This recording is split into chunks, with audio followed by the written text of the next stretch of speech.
Doctor P K Gopan, താങ്കളോടാണ്. L D F അല്ലാതെ മറ്റാരുണ്ട് എന്ന് നിങ്ങൾക്ക് എല്ലാ ദിവസവും പറയാൻ ഓരോ കാരണം വീണ് കിട്ടുകയാണ്. ഇപ്പോൾ ഈ രീതിയിൽ ഒരു കൂട്ടം നേതാക്കൾ, ഇന്നിപ്പോൾ നമ്മുടെ പോസ്റ്ററിൽ പോലും ഒരു കൂട്ടം നേതാക്കളുടെ പടം അടിച്ചു കഴിഞ്ഞ് ഞാൻ നോക്കിയപ്പോൾ ഫേസ്ബുക്കിൽ ഡോക്ടർ ഷമാ മുഹമ്മദ്, പുതിയതായ ഒരാൾ കൂടി അതൃപ്തിയുമായി വന്നിരിക്കുന്നു. രാഹുൽ ഗാന്ധിയോട് ചോദിക്കുകയാണ്, കേരളത്തിലെ കോൺഗ്രസ് സ്ത്രീകളെ രക്ഷിക്കണം താങ്കൾ എന്നാണ് ഡോക്ടർ ഷമാ മുഹമ്മദിൻ്റെ അഭ്യർത്ഥന. അവരാണ്, കോൺഗ്രസ് പ്രസിഡൻ്റാണ് കഴിഞ്ഞ ആഴ്ച ഇവിടെ വന്നിട്ട് സ്ത്രീകൾക്കൊക്കെ രക്ഷയുണ്ടാക്കാനായി ഗ്യാരണ്ടി പ്രഖ്യാപിച്ചു പോയത്. അപ്പോഴാണ് കോൺഗ്രസ് സ്ത്രീകളെ രക്ഷിക്കണമെന്ന് ഡോക്ടർ ഷമാ മുഹമ്മദ് ഇപ്പോൾ ഫേസ്ബുക്കിലൂടെ പറയുന്നത്. ഇതാണ് അവസ്ഥ. താങ്കൾക്ക് എന്ത് തോന്നുന്നു ഡോക്ടർ പി കെ ഗോപൻ? നമ്മുടെ അസംബ്ലി തെരഞ്ഞെടുപ്പിൽ ഒരു മുഖ്യ വോട്ടർമാർ എന്ന് പറയുന്നത് 18 വയസ്സ് പൂർത്തിയായിട്ട് വന്നവരാണ്. അതെല്ലാ കാലത്തും 18 വയസ്സ് വോട്ടവകാശമുള്ളവർക്ക് അവരാദ്യമായിട്ട് വോട്ട് ചെയ്യുമ്പോൾ അവർക്ക് ചില കൗതുകങ്ങളൊക്കെ ഉണ്ട്. ഇവിടുത്തെ ഒരു സവിശേഷത, 10 വർഷം മുമ്പ് UDF അധികാരത്തിലിരുന്നു. അന്ന് ഇപ്പൊ 18 വയസ്സുള്ള ആൾക്ക് ഒരു 8 വയസ്സേ ഉണ്ടാവും. അപ്പോൾ അവർക്ക് ഒരു രാഷ്ട്രീയ ചിന്തയിലേക്ക് കടക്കാനുള്ള സമയമായിട്ടില്ല.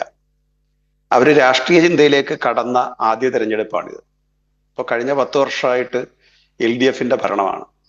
അതിനു മുമ്പത്തെ കോൺഗ്രസിന്റെ ചിത്രം എന്താണെന്നുള്ളത് അവർക്കറിയില്ലായിരുന്നു.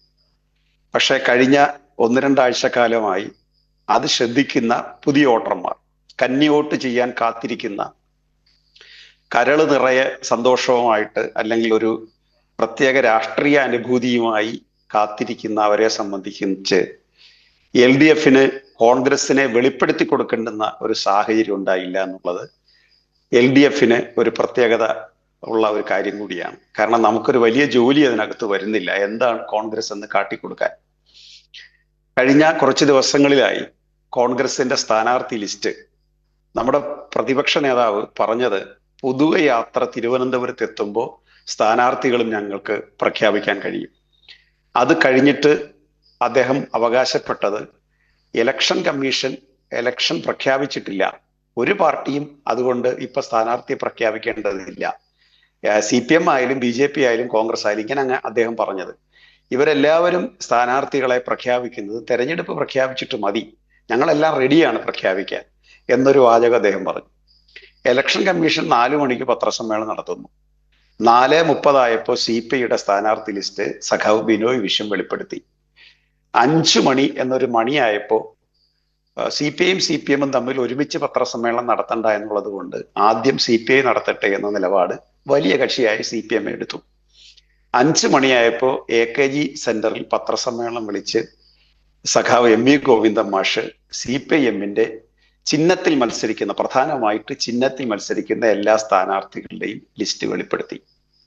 അപ്പോഴാണ് കോൺഗ്രസ് അങ്കലാപ്പിൽ ഓട്ടം തുടങ്ങുന്നത്. ആ ഓട്ടം അവരെ കൊണ്ടെത്തിച്ചത് ഡൽഹിയിലേക്ക് ധാരാളം വിമാന കമ്പനികൾക്ക് പൈസ കൊടുക്കുന്ന അവസ്ഥയിലെത്തി. ഡൽഹിയാണ് ഇതിന്റെ തീരുമാനത്തിന്റെ കേന്ദ്രം. ഏറ്റവും വലിയ കൗതുകം, KPCC പ്രസിഡന്റ് പറഞ്ഞത്, ഇതൊന്നും ഞാനല്ല പറയേണ്ടത്, ഡൽഹിയിലാണ് പറയുന്നത്. സംസ്ഥാനത്തെ കോൺഗ്രസ് അധ്യക്ഷന് സ്ഥാനാർത്ഥികളെ പ്രഖ്യാപിക്കാനുള്ള അവകാശം ഇല്ലാതെ വരും. അപ്പൊ അവിടെ ഏറ്റവും വലിയ വെടി പൊട്ടിച്ചത് മുൻ KPCC പ്രസിഡന്റ് ശ്രീ K സുധാകരനാണ്. അദ്ദേഹം പത്രക്കാരോട് 3 തവണ സത്യപ്രതിജ്ഞ ചെയ്ത് പറഞ്ഞു, ഞാൻ മത്സരിക്കും മത്സരിക്കും മത്സരിക്കും. ഇത് 3 തവണ ആവർത്തിച്ചു. അതായത് ലോകത്ത് ഏത് ശക്തി വന്നാലും, കടൽ 2ആയി പിളർന്നാലും, ഹിമാലയം ബദ തകർന്നിടിനാലും ഞാൻ മത്സരിക്കും, അത് ഉറപ്പാണ് എന്ന് പറഞ്ഞു. അങ്ങനെ മത്സരിക്കുമെന്ന് പറഞ്ഞ സുധാകരന്റെ പിറകിലായി കേരളത്തിലെ മാധ്യമ ലോകം മുഴുവൻ. അപ്പൊ സുധാകരൻ ഇന്നലെ രാത്രിയോടുകൂടി കീഴടങ്ങിയതായിട്ടും വെള്ളക്കൊടി കാണിക്കുന്നതായിട്ടും പറഞ്ഞതിന് ശേഷം ഇവർക്ക് പറ്റിയിട്ടുള്ള ഏറ്റവും വലിയ അപകടം, CPIഎമ്മിൽ നിന്ന് രാഷ്ട്രീയ പ്രവർത്തനത്തിൽ നിന്ന് ഒഴിഞ്ഞു നിൽക്കാൻ ബാധ്യതപ്പെട്ട സജീവ പ്രവർത്തകരായിട്ടുള്ള ആരും തന്നെ ഇല്ല. വേണമെങ്കിൽ പറയാവുന്നത് സഖാവ് TK ഗോവിന്ദനെയാണ്.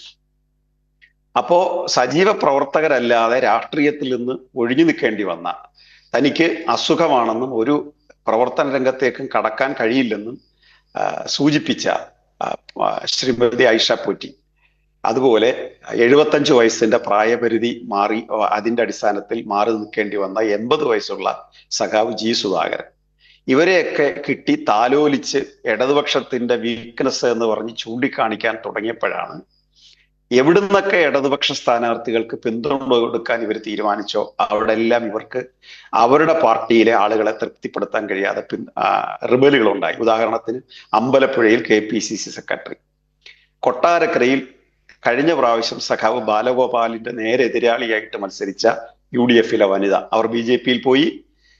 അമ്പലപ്പുഴയിൽ അദ്ദേഹം സ്വതന്ത്രനായിട്ട് മത്സരിക്കുന്നു. ഇതുപോലെ തന്നെയാണ് തളിപ്പറമ്പയിൽ സഖാവ് TK ഗോവിന്ദനെ ഇങ്ങനെ അധികാരം MLA എന്നുള്ള ഒരു ആഗ്രഹമായിട്ട് അദ്ദേഹത്തിന്റെ ഉള്ളിൽ താലോലിച്ച് നടന്നിരുന്ന ഒരു മനുഷ്യൻ CPI-എമ്മിൽ നിന്ന് MLA ഒഴിച്ച് അങ്ങനെ ഒരു ആൾക്ക് കിട്ടാവുന്ന എല്ലാ പദവികളും കൈക്കലാക്കിയതിനു ശേഷം അദ്ദേഹത്തെ കോൺഗ്രസ്സുകാർ രഹസ്യമായിട്ട് ബന്ധപ്പെടുന്നു, അദ്ദേഹത്തിലെ അസംതൃപ്തി മുതലെടുക്കുന്നു, അദ്ദേഹത്തെ കൊണ്ട് സംസ്ഥാന സെക്രട്ടറിക്കെതിരായിട്ട് പത്രസമ്മേളനം നടത്തിക്കുന്നു. പക്ഷേ ആ തളിപ്പറമ്പിലും അവർക്ക് റിബൽ വന്നു. പിന്നീടാണ് അങ്ങ് ചോദിച്ച ചോദ്യത്തിലേക്ക് വരാം. കോൺഗ്രസിലെ വനിതകൾ, എല്ലാ കാലത്തും ഒരു നിലവിളിയുണ്ട് കോൺഗ്രസിൽ, അത് പാർലമെന്റിലായാലും അസംബ്ലി തെരഞ്ഞെടുപ്പിലായാലും. അങ്ങനെ പൊട്ടിക്കരഞ്ഞ് നിലവിളിക്കുന്ന കുറേ സ്ത്രീകൾ അതിനകത്തുണ്ട്.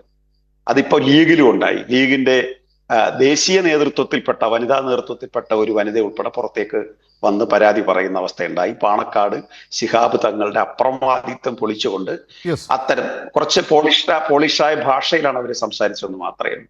അപ്പോൾ ഷമാ മുഹമ്മദ് എല്ലാ തെരഞ്ഞെടുപ്പിലും ഇതുപോലെ പൊട്ടിക്കരയുന്ന സ്ത്രീകളിൽപ്പെട്ട ഒരാളാണ്. ഇങ്ങനെ ആടിന്റെ മുമ്പിൽ തോല് കാട്ടി കൊണ്ടു നടക്കുന്നത് പോലെ അധികാരം കൊണ്ടു കാണിച്ചാണ് ഇവരെ എല്ലാം കൊണ്ട് നടക്കുന്നത്.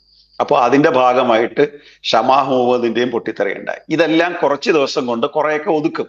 അത് അധികാരത്തിൽ വരികയാണെന്നും അങ്ങനെ വന്നാൽ മറ്റു ചില പരിഗണനകൾ കൊടുക്കാമെന്നൊക്കെ പറഞ്ഞായിരിക്കും ഒതുക്കാൻ പോകുന്നത്. പക്ഷേ രാഷ്ട്രീയത്തിൽ ഇവർ സംഭാവന ചെയ്യുന്ന ഒരു അപകടം എന്തെന്ന് വെച്ച് കഴിഞ്ഞാൽ, പൊളിറ്റിക്സ് എന്ന് പറയുന്നത് മുൻകാല ത്യാഗവും കാര്യങ്ങളും ഒക്കെ അവിടെ ഇരിക്കട്ടെ, അതൊക്കെ നമുക്ക് ഒരുപക്ഷെ വീണ്ടെടുക്കാൻ കഴിയുമെന്ന് വരില്ല. പക്ഷെ രാഷ്ട്രീയം എന്ന് പറയുന്നത് അവരവർക്ക് MLA ആവുക, MP ആകുക, മന്ത്രിയാകുക, അധികാര സ്ഥാനങ്ങളിൽ എത്തുക എന്ന ദുഷിപ്പിന്റെ ചിത്രമാക്കി കേരളത്തിലെ രാഷ്ട്രീയത്തെ വടക്കേന്ത്യൻ രാഷ്ട്രീയത്തിന് ആനുപാതികമായി വടക്കേന്ത്യയിൽ കോടിക്കണക്കിന് രൂപ കൊടുത്തിട്ടാണ് സീറ്റ് വാങ്ങിക്കുന്നത്. അങ്ങനെ രാഷ്ട്രീയത്തെ ദുഷിപ്പിന്റെ മണ്ഡലമാക്കി മാറ്റുന്നതിൽ പുതിയ തലമുറയ്ക്ക് പൊളിറ്റിക്സിനോട് വിരക്തി തോന്നുന്ന ഒരു അന്തരീക്ഷം സൃഷ്ടിക്കുന്നതിൽ ഒരു വലിയ സംഭാവനയാണ് നിയോ കോൺഗ്രസ് ചെയ്തുകൊണ്ടിരിക്കുന്നത് എന്നുള്ളതാണ് ശരി.